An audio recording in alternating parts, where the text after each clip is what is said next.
इस लड़के के लालची पेरेंट्स ने इसे एक डीमन को बेच दिया, वो भी सिर्फ चंद रुपयों के लिए। तो अब इसकी जिंदगी कैसे कटने वाली है और क्या होने वाला है इसके साथ, चलिए देखते हैं। इस स्टोरी के मेन कैरेक्टर का नाम है सुजुकी इरुमा, जो कि सिर्फ 14 साल का है और ये अपने जिंदगी में हमेशा हार्डशिप से गुजरा है। इसकी जिंदगी में बहुत सारी कठिनाइयां आई हैं। इसे 14 साल की उम्र में ही काम करके अपनी रोजी रोटी कमानी पड़ती है, क्योंकि इसके पेरेंट्स जो है वो काम नहीं करना चाहते। ऐसे ही इरुमा शिप पे काम करता रहता है, लेकिन तभी ही उसे शिप से टेलीपोर्ट कर दिया जाता है। तो वो देखता है कि उसके सामने एक डीमन है जो उसे लेके जा रहा है कहीं पे। वो डीमन कहता है कि तुम्हारे पेरेंट्स ने मुझे तुम्हें बेच दिया है और अब तुम मेरे साथ चलोगे नेदर वर्ल्ड में। नेदर वर्ल्ड में लेके जाने के बाद इरुमा को ये डीमन कहता है कि मुझे तुम्हारा दादा बनना है, प्लीज मेरे पोते बन जाओ। तो इरुमा बड़ा सॉफ्ट दिल का लड़का रहता है, वो किसी को भी ना नहीं कह पाता है। तो वो कॉन्ट्रैक्ट साइन कर देता है और इसका पोता बन जाता है। फिर ये डीमन कहता है कि अभी तुम्हें कल से स्कूल जाना है, और ये फटाक से इरुमा के सारे कपड़े वपड़े सब बदल देता है और उसका एक नया रूम खड़ा कर देता है और कहता है कि तुम यहाँ पे सेफ रहोगे जब तक यहाँ के डीमंस को मालूम नहीं पड़ता कि तुम एक इंसान हो। अगर उन्हें मालूम पड़ गया कि तुम एक इंसान हो तो वो तुम्हें खा लेंगे। फिर इरुमा रात में सोने जाता है और कहता है कि शायद ये एक बुरा सपना है, और ऐसा बोल के वो सो जाता है। फिर जब वो अगले दिन उठता है तो देखता है कि ये एक बुरा सपना नहीं है और ये एक सच्चाई है। उसके बाद इरुमा स्कूल जाने के लिए रेडी होता है और फिर वो जाता है उसके स्कूल में, जिसका नाम है बाबेरियस द डीमन स्कूल। वो देखता है कि यहाँ पे जितने भी डीमंस है सबके पास पंख है और सब उड़ उड़ के स्कूल में आ रहे हैं। और फिर वो स्कूल के एंट्रेंस सेरेमनी में बैठा होता है और उसके आसपास सब खतरनाक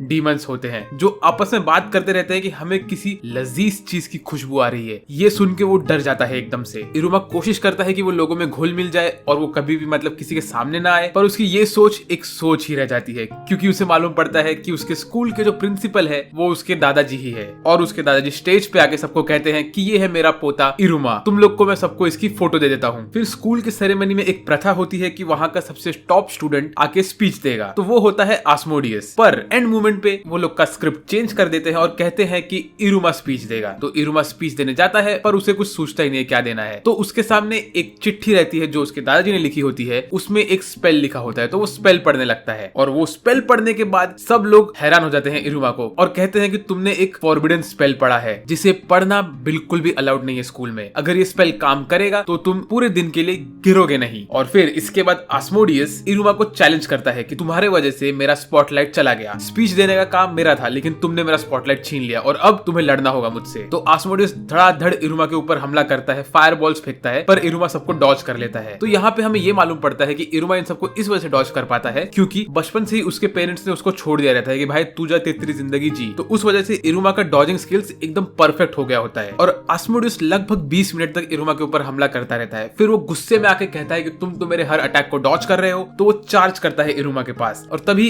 इरुमा उसे पकड़ के जर्मन सुप्लेक्स दे देता है। वो भी गलती से देता है, असल में इरुमा का पैर स्लिप होता है यहाँ पे, लेकिन उसने वो स्पेल पढ़ा होता है जिसकी वजह से वो पूरा दिन गिर नहीं सकता। फिर उसके बाद आस्मोडियस कहता है कि यहाँ की प्रथा है कि जो भी आदमी एक दूसरे डीमन से हारता है तो उसे उसका गुलाम बन के रहना पड़ता है। तो इरुमा आज से मैं तुम्हारा गुलाम हूँ, तुम्हारा एक सबऑर्डिनेट। और इसी के साथ पहले ही दिन पे इरुमा ने एक गुलाम अक्वायर कर लिया है। फिर अगले दिन इरुमा का प्रॉपर पहला दिन होता है स्कूल का, जिसमें उनका ओरिएंटेशन नहीं होता है पर उनकी क्लास होती है। तो जैसे ही इरुमा स्कूल पहुंचता है तो वो देखता है कि आस्मोडियस उसके लिए 6 घंटे से इंतजार करता होता है स्कूल में। और फिर आस्मोडियस इरुमा को समझाता है कि आज के दिन उनका फेमिलियर समनिंग रिचुअल होने वाला है, जिसमें वो लोग खुद के लिए एक फेमिलियर को समन करेंगे। अब फेमिलियर क्या होता है, वो कोई भी जानवर, ड्रैगन कोई भी टाइप का मिथिकल बीस्ट हो सकता है जो तुम्हारे साथ रहेगा पूरा टाइम। और आस्मोडियस कहता है तुम्हारे फेमिलियर समनिंग के ऊपर तुम्हें रैंक मिलेगा और इस दुनिया में आगे बढ़ने के लिए, एक बेटर डीमन बनने के लिए तुम्हें हमेशा रैंक अप करते रहना पड़ेगा। फिर उनका समनिंग रिचुअल शुरू होता है और कालेगो टीचर आके वहां पे उनसे कहता है कि तुम्हें इस समनिंग पैक्ट को यूज करना पड़ेगा जो कि मेरा ब्रांड से बना हुआ है, ताकि मुझे मालूम पड़े कि तुम लोग सही से समन कर रहे हो कि नहीं। तो हर बच्चा धीरे धीरे करके एक एक फेमिलियर को समन करने लगता है। आस्मोडियस समन करता है एक गॉर्गन स्नेक को,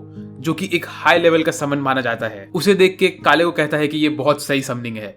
उसके बाद आती है इरुमा की बारी। अब समन करने का काम है डीमंस का। एक डीमन एक फेमिलियर को समन कर सकता है, ये तो नॉर्मल सी बात है, लेकिन जब एक इंसान समन करने जाता है तो क्या होता है। वेल, इरुमा जैसे ही वो समनिंग पैक्ट यूज करता है समन करने के लिए, उसके पास एक फेमिलियर समन नहीं होता है बल्कि कालेगो टीचर समन हो जाता है। क्यों? क्योंकि इरुमा ने कालेगो के ब्रांडिंग वाले समनिंग पेपर को यूज किया था। उस वजह से अब कालेगो इरुमा का एक फेमिलियर बन चुका है। वेल, जैसे ही कालेगो पूरी तरह से समन हो जाता है तो वो एक छोटा सा चिड़िया टाइप में कन्वर्ट हो जाता है। फिर इसके बाद कालेगो और इरुमा दोनों ही प्रिंसिपल के पास जाते हैं और उनसे कहते हैं कि प्लीज इस समनिंग रिचुअल को कैंसिल कराइए। तो प्रिंसिपल कहता है कि ये नहीं हो सकता, कम से कम 1 साल तक तो नहीं हो पाएगा, और अगर फेमिलियर ने अपने मालिक पे हमला करने की कोशिश की या उसकी बात नहीं मानी तो फेमिलियर के ऊपर पनिशमेंट खुद ही चढ़ जाती है, और तो और अगर तुमने जानबूझ के ये रिचुअल को तोड़ने की कोशिश की तो तुम दोनों ही मर जाओगे। और फिर ये बात भी स्कूल के न्यूज़पेपर में पब्लिश हो जाती है कि इरुमा ने कालेगो सेंसे को एज अ फेमिलियर समन किया है, और इसके पहले ही दिन पे इरुमा ने आस्मोडियस को जर्मन सुप्लेक्स मारा होता है, वो भी छप गया होता है न्यूज़पेपर में। वेल, इसके बाद इरुमा मिलता है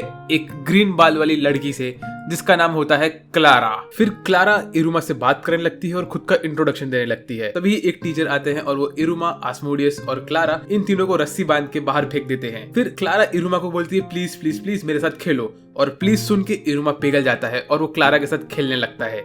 यहाँ तक कि आस्मोडियस को भी खेलना पड़ता है क्लारा के साथ। 3 सीनियर लोग आते हैं क्लारा के पास और कहते हैं क्लारा हमें भूख लगी है, हमें प्यास लगी है, हमें कुछ दो। तो क्लारा अपने जेब पे हाथ मारती है और उसके जेब से चीजें निकलने लगती है खाने की, और वो उन तीनों को दे देती है और वो तीनों लेके निकल लेते हैं वहां से। फिर कुछ समय बाद वो लोग आते हैं और क्लारा से और चीजें लेते हैं। तो इरुमा पूछता है क्लारा से कि ये क्या कर रही हो तुम? तो क्लारा कहती है कि ये मेरे फैमिली का ट्रेट है कि ये जो मेरे जेब है उनसे मैं कोई भी चीज निकाल सकती हूँ। और क्लारा कहती है जब भी मैं इन्हें मेरी चीजें देती हूँ तो ये लोग कभी कभी मेरे साथ खेलते हैं। बाद में क्लारा इरुमा को भी चीजें देने लगती है ताकि इरुमा भी उसके साथ खेले, पर इरुमा उससे कहता है कि नहीं, मुझे ये सब नहीं चाहिए। तो क्लारा रोने लगती है, उसे लगता है कि इरुमा उसके साथ नहीं खेलने वाला है। तो इरुमा कहता है कि मैं तुम्हारे इन सब चीजों के बगैर भी तुम्हारे साथ खेलना चाहता हूँ। तो ये सुन के क्लारा का दिल पिघल जाता है। उसके बाद वो तीनों वापस से आते हैं क्लारा के पास और कहते हैं क्लारा हमें वापस भूख लगी है, क्या तुम हमें आइसक्रीम दे सकती हो या कुछ खाने के लिए दे सकती हो? तो क्लारा गुस्से में पूरा का पूरा एक वेंडिंग मशीन उसके ऊपर दे मारती है और कहती है इसमें पैसा डाल और जो तुझे चाहिए वो ले ले। उसके ही बाद अगले दिन इरुमा के दादाजी उससे कहते हैं कि इरुमा तुमने तो 2 दोस्त बना लिए हैं अभी। तो इरुमा कहता है मैं कह नहीं सकता ये मेरे दोस्त है, क्योंकि आज से पहले मेरे कभी दोस्त नहीं बने, हम सिर्फ साथ में खेलते हैं और साथ में रहते हैं। तो उसके दादाजी कहते हैं यही तो दोस्त होते हैं। फिर हमारी गैंग जाती है अपने स्कूल में कैंटीन में खाना खाने के लिए। वहां पे ये लोग देखते हैं कि हर इंसान को उसके रैंक के हिसाब से ही मेन्यू में आइटम मिलते हैं खाने के लिए। तो इरुमा और आस्मोडियस इन दोनों को रैंक नहीं मिला होता है तो उनको मिलता है लेवल 0 का खाना खाने के लिए। तो जब ये लोग खाना खाने बैठते हैं तो जिन लोगों ने क्लारा को परेशान किया था वो लोग इरुमा लोगों के लिए 50 प्लेट का ऑर्डर डाल देते हैं गुस्से में, और इरुमा ये सब एक झटके में खा लेता है। और उसी वक्त कैंटीन में एक दुकानदार होता है जो क्लारा को धक्के मार के बाहर निकलता रहता है, कहता है कि तुम मेरे दुकान से चीजें उठाती हो और उनका पैसा नहीं भरती हो। तो इस वजह से बहुत शोर शराबा होने लगता है कैंटीन में, और तभी ही कालेगो टीचर आते हैं और वो आने के बाद बोलते हैं ये सब क्या हो रहा है। तो क्लारा कालेगो टीचर को पकड़ लेती है और कहती है कि टीचर मैंने सुना है कि आप इरुमा के फेमिलियर हो। तो वो इरुमा को कहती है कि इरुमा वो स्टिकर अपने हाथ पे लगाओ और हाथ ऊपर करो, और जैसे ही इरुमा ऐसा करता है तो कालेगो समन हो जाता है एज अ फेमिलियर। तो ये देख के क्लारा खुश हो जाती है। तभी वो दुकानदार इरुमा और उनके ऊपर हमला करता है, कहता है कि तुमने मेरे दुकान से वापस सामान कैसे उठाया, और ये देख के वो लोग भाग जाते हैं वहां से बाहर। फिर इरुमा क्लारा और आस्मोडियस से पूछता है क्या तुम मेरे दोस्त बनोगे, और ये सुन के वो दोनों जवाब देते हैं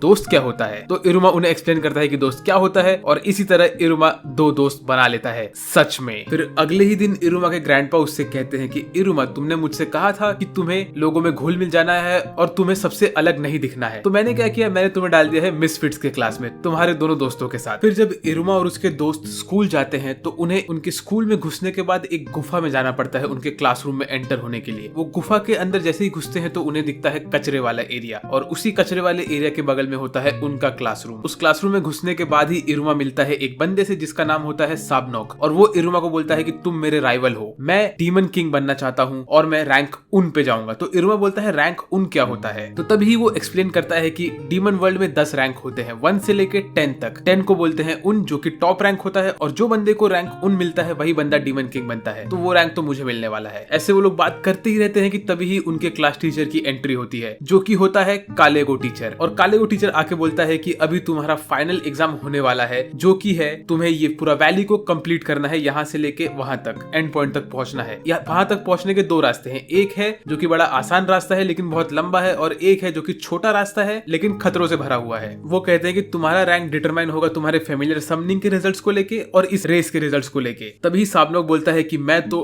छोटा वाला रास्ता लूंगा क्योंकि एक डीमन किंग को वही रास्ता लेना चाहिए, और इस वक्त तो डीमन किंग की कुर्सी खाली भी है, तो मैं फटाक से रैंक अप करूंगा और डीमन किंग बन जाऊंगा। फिर कालेगो बोलता है कि वो रास्ता मत लो क्योंकि वो रास्ता बंद है फिलहाल के लिए, क्योंकि वो एरिया का जो गार्डियन है वो इस वक्त बहुत गुस्से में है। ऐसा बोल के वो रेस स्टार्ट कर देता है। सारे डीमन अपने पंख निकाल के उड़ने लगते हैं और इरुमा खाई में गिरने लगता है। सारे के सारे डीमन धीरे धीरे रेस में आगे आगे बढ़ते रहते हैं, लेकिन इरुमा को एक कौवे ने पकड़ के रखा होता है। उसके बाद वो कौवा उड़ते उड़ते डर जाता है और इरुमा को गार्डियन के नेस्ट में गिरा देता है। पर इस वक्त गार्डियन लड़ता होता है साबनॉक से। फिर इरुमा देखता है कि गार्डियन के नेस्ट में जो उनका बच्चा होता है उसके पैर में चोट लगी होती है, तो इरुमा उसके पैर की चोट ठीक कर जाता है और उसी में इरुमा के हाथ से एक खून का बूंद टपक के वो गार्डियन के बच्चे के पैर के चोट में गिर जाता है और उस वजह से उसकी चोट ठीक हो जाती है। तो इरुमा कहता है लगता है कि इंसानों का खून यहाँ पे डीमंस के बॉडी को ठीक कर सकता है। फिर इसके बाद वो गार्डियन का बच्चा इरुमा को अपने पीठ पे बैठाता है और उसको उड़ा के लेके चला जाता है कहीं पे, और उसी वक्त साबनॉक से लड़ रहा होता है गार्डियन और साबनॉक कहता है लगता है मैं तो डीमन किंग बनने के पहले ही खत्म हो जाऊंगा भाई। साबनॉक ने ऑलमोस्ट हार मान ली होती है गार्डियन के अगेंस्ट, पर वो बोलता है नहीं, मैं एक डीमन किंग बनना चाहता हूँ तो मैं हार नहीं मान सकता। तो वो अपना ब्लड लाइन मैजिक यूज करता है, जो कि होता है कि वो कोई भी चीज चबा रहा होगा तो वो उस चीज के मटेरियल से एक वेपन बना सकता है। तो वो धड़ाधड़ वेपन्स बनाता है और गार्डियन के ऊपर हमला करता है, पर सारे हमले नाकामयाब होते हैं उसके। तो गार्डियन उसके ऊपर फाइनल हमला करने ही वाला होता है कि तभी इरुमा आता है और रोक देता है सब कुछ। तो जो गार्डियन का बच्चा होता है वो गार्डियन से बात करता है, कहता है कि इन लोगों ने मेरी जान बचाई है। तो गार्डियन और गार्डियन का बच्चा दोनों ही बाव करते हैं इरुमा के सामने और फिर सारे बच्चे धीरे धीरे करके रेस कंप्लीट करते हैं। पहले रैंक पे आता है आस्मोडियस और दूसरे रैंक पे आती है क्लारा, क्योंकि वो आस्मोडियस के पीठ पे बैठी होती है पूरा टाइम। फिर ऐसे बहुत टाइम बीत जाता है लेकिन इरुमा